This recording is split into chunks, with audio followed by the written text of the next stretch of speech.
မင်္ဂလာပါခင်ဗျာ Stock Forex Knowledge SFK Channel ကကြိုဆိုပါရစေဒီတစ်ပတ်မှာတော့ရေနံစိမ်းဈေးကိုအတက်အကျဖြစ်စေနိုင်တဲ့အကြောင်းတရားတွေနဲ့ပတ်သက်ပြီးဝေမျှပေးသွားမှာဖြစ်တဲ့အတွက်ဒီဗီဒီယိုလေးကိုပြီးဆုံးတဲ့ထိဆက်ပြီးကြည့်ပေးပါခင်ဗျာ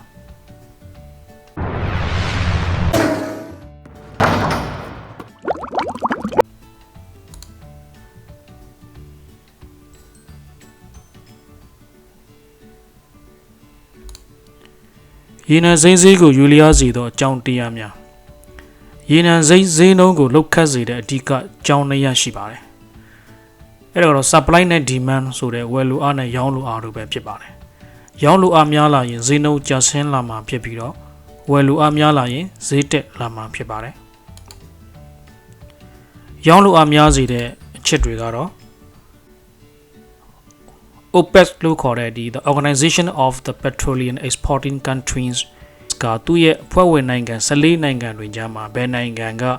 ရေနံဘယ်လောက်ထုတ်ရမလဲဆိုရတဲ့ရေနံစိမ်းထုတ်လုပ်မှုပမာဏကိုသတ်မှတ်ပြဋ္ဌာန်းပေးတဲ့ဒီ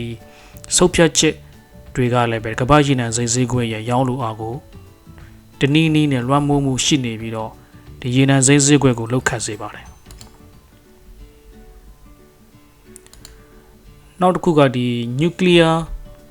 power တွေ hydroelectric energy တို့ဒီလေတိုက်ခတ်နှုန်းတို့ရေလိုင်းတို့ရဲ့အားတွေကိုအသုံးပြုပြီးတော့ရလာတဲ့စွမ်းအင်တွေကိုအသုံးချမှုတိုးတက်လာမှုတွေကလည်းပဲရေနံစိမ်းဈေးကွက်လိုအပ်ချက်ကိုထိခိုက်စေပါတယ်နောက်တစ်ခုကတော့ဒီ non OPEC country တွေဖြစ်တဲ့ဒီ America, Canada, Russia နဲ့တရုတ်တို့ကလည်းပဲဒီနေ့စဉ်ရေနံစိမ်းစီပေါင်းမြောက်များစွာကိုထုတ်လုပ်နေကြတဲ့အတွက်အဲ့ဒီနိုင်ငံတွေရဲ့ရေနံထုတ်လုပ်မှုပမာဏအတက်အကျကလည်းပဲရေနံစိမ်းဈေးကွက်ကိုလှုပ်ခတ်စေပါတယ်နောက်တစ်ခုကတော့ဒီမမျှော်မှန်းထားတဲ့အဖြစ်အပျက်တွေကလည်းပဲဒီရေနံစိမ်းဈေးအတက်အကျကိုလှုပ်ခတ်စေပါတယ်ဒီတဘောဘေးအန္တရာယ်တွေဒီကမ္ဘာစီးပွားရေးနိုင်ငံရေးမတည်ငြိမ်မှုတွေဒီစစ်ရေးမပြေလည်မှုတွေရေနံထုတ်လုပ်မှုများတဲ့နိုင်ငံတွေကိုစစ်ရေးအရတိုက်ခိုက်ခံရမှုတွေကြောင့်ဒီရေနံထုတ်လုပ်မှုကိုထိခိုက်တဲ့အခါတွေမှာလည်းပဲရေနံစိမ်းဈေးကိုလှုပ်ခတ်စေပါတယ်။ဥပမာဒီ2020 March လကဖြစ်ပျက်ခဲ့တဲ့ဒီရုရှားနဲ့ဆော်ဒီတို့ရဲ့ရေနံထုတ်လုပ်မှုနဲ့ပတ်သက်ပြီးတော့အပြိုင်ဆိုင်ထုတ်လုပ်မဲ့အစီအစဉ်တွေကြောင့်ဒီရုရှားနဲ့ဆော်ဒီကြားမှာရေနံစစ်ပွဲဖြစ်ခဲ့ပြီးတော့ဒီရေနံစိမ်းဈေးဟာ 65% လောက်ကျဆင်းခဲ့ရပါတယ်။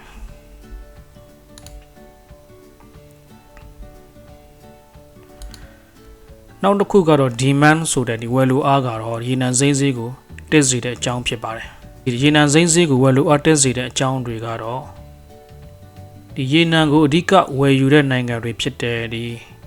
America, Euro နဲ့တရုတ်နိုင်ငံတို့ရဲ့စီးပွားရေးအခြေအနေတိုးတက်ကောင်းမွန်နေတဲ့အခါတွေမှာဒီစက်မှုထုတ်လုပ်ရေးလုပ်ငန်းတွေဟာရေနံစိမ်းအသုံးပြုမှု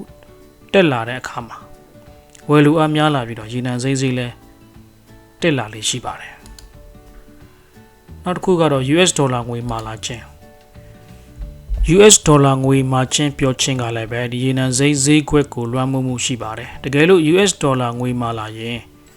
ခါတိုင်းရေနံတစ်စီကိုပေးရတဲ့ဒေါ်လာပမာဏထက်ရှော့ပြီးပေးရတဲ့အတွက်ရေနံတစ်စီဈေးနှုန်းက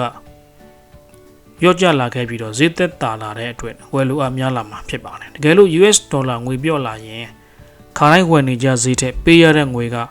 ပိုများပြီးတော့ဈေးကြီးသွားတဲ့အတွက်ဝယ်လိုအားကနည်းသွားမှာဖြစ်ပါတယ်